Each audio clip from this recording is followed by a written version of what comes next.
Police प्रशासन अब की कुछ न बोलते रे। थाना पुलिस प्रशासन अब की कुछ न बोलते रे। परमिशन मिलल छै भसान में खाली गोली चलते रे। परमिशन मिलल छै भसान में खाली गोली चलते रे।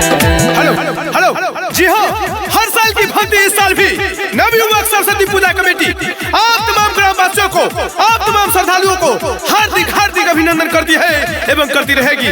जी हाँ, सरस्वती पूजा कमेटी के जितने भी सदस्य हैं, आप तमाम सदस्यों से मेरा आग्रह है कि माता का विसर्जन होने जा रहा है। आप लोग निर्धारित समय से माता रानी के पंडाल में आने का प्रयास करेंगे और डीजे वाले भैया से निवेदन है कि आप गाना चालू करें। थाना पुलिस प्रशासन अब की कुछ न बोलते रे। थाना पुलिस प्रशासन अब की कुछ न बोलते रे। परमिशन मिलल छै भसान में खाली गोली चलते रे। परमिशन मिलल छै भसान में खाली गोली चलते रे।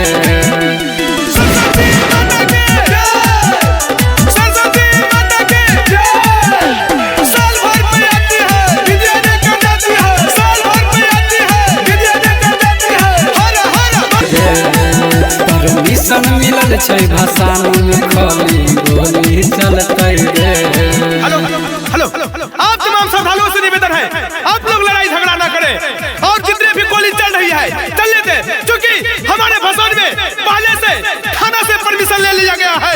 इसीलिए हमारे जितने भी नवयुवक सरस्वती पूजा कमेटी के युवक हैं वो सब गोली चला सकते हैं और उसे कोई भी रोक नहीं सकते हैं, क्योंकि हम थाना से पहले परमिशन ले चुके हैं।